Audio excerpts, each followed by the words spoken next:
trying to make headway against the same pressures as we do in this country. And we're happy this afternoon and pleased to have a representative of one of the leading nationalist organisations in Sweden, the Sweden Demoracts, Mr. Tomas Andersson. I'll ask Mr. Andersson to please.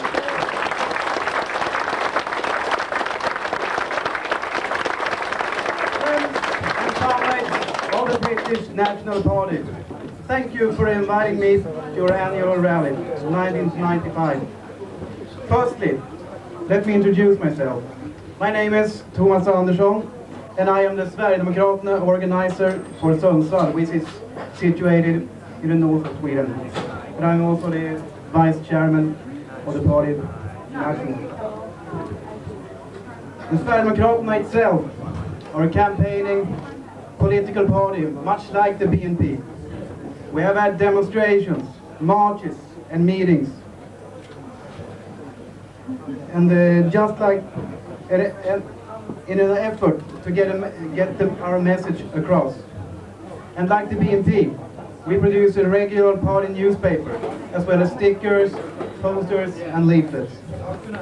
As in England, we in Sweden are very rarely given fair and unbiased coverage in the newspapers and in the television. So our main way of getting the message across is via the leaflets, stickers and posters.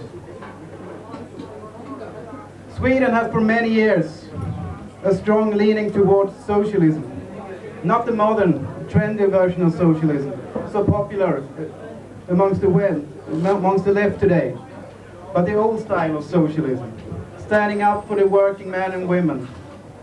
And because the working people in Sweden has been over the last 30 years let down by the socialists, they are now turning to us in larger and larger numbers. This has in turn meant the unleashing of the full force of hate and venom from the left. You can predict that any major SD event today, this swine will turn out and either attack us or shout or speak us down. This, of course, has in no way deterred us. In fact, you will now find quite a few SD members with quite good boxing skills and powerful voices to match.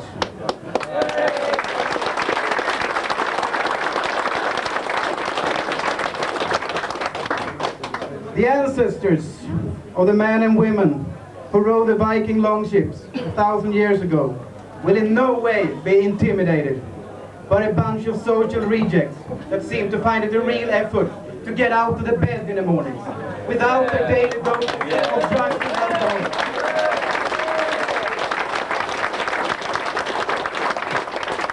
In Sweden, we have a system of proportional representation, which has given us a helping hand in our campaign. At the moment, we have 5 representatives in local communities in various parts of Sweden. And with the plans we have for the next election, those numbers should go up even more.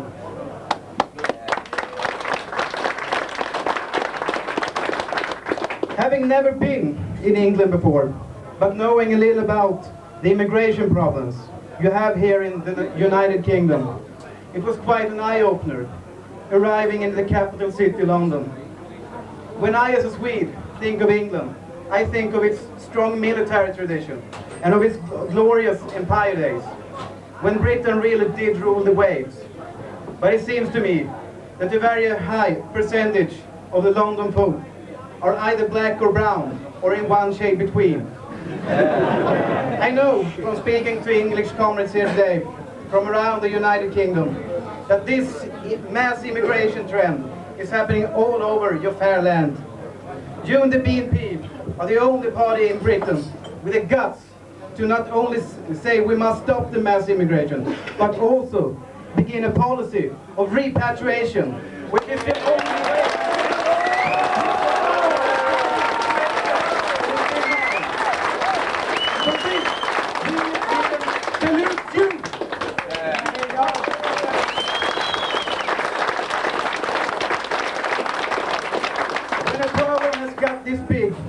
There can be no compromise.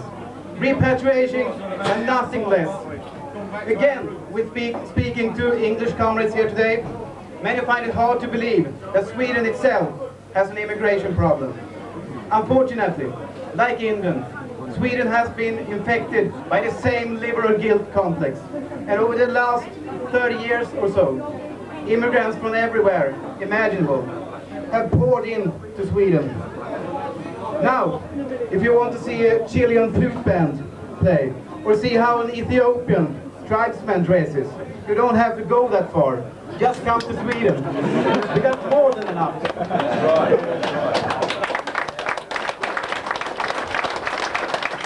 In fact, Sweden today has an immigrant population of over 14%. And just like the British people, the Swedes too have had enough of immigration. In a recent poll conducted by a national newspaper, over 60% of the Swedish people said that they have had enough of immigration. But still, they keep pouring in. Incidentally, the editor of the newspaper concerned was very quickly sacked from his job. Obviously, the liberal establishment cannot bear to see the truth coming out. And just like in England, hot on the trail of immigration come the increase in crime. Last year, in Sweden's capital city, Stockholm, 2 immigrants and a Swedish traitor friend of theirs, after having an argument with the doorman of a nightclub, proceeded to pull out a machine gun and not only murder the doorman himself, but also kill or injure a further 10 people. But of course, numerous Swedish newspapers issued calls for the return of the death penalty or for a system of phased repatriation to begin. In fact, the silence from the newspapers and the politicians was deafening. All the establishment seemed interested in was why the gunmen had performed such an evil crime. In fact, every psychiatrist, psychologist, social workers, and so-called experts were asked to give their opinion day after day after day. What did seem to be of interest for the media was the plight of the...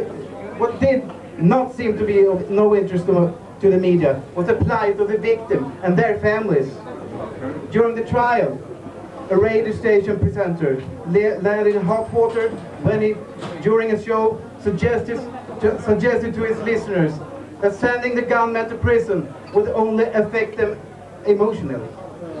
Thankfully, within a short time, the radio presenter had to issue a public apology, as the radio station was inundated with angry callers. So like England, Sweden has an establishment hell-bent on keeping this crazy system alive. But like the British, the Swedes are a proud people with a history of the warrior spirit. And there are strong signs that Swedish people are coming to the end of their tether. And that the Viking spirit is slowly coming back in our people.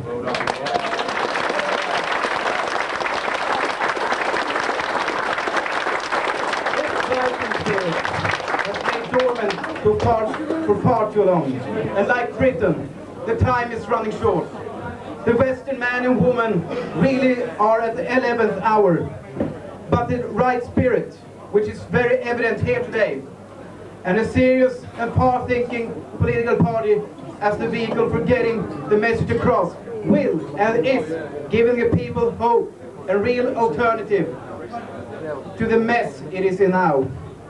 In Sweden, our main campaign slogan is Bevara Sverige Svenskt, which translated into English means Keep Sweden Swedish.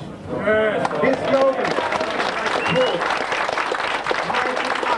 a very dark time in Sweden's history, and inspiring us and showing us the way to victory. Today, I pledge to you, my English friend and comrades, our continuing support in this great fight back for Europe. And remember, one day we will win!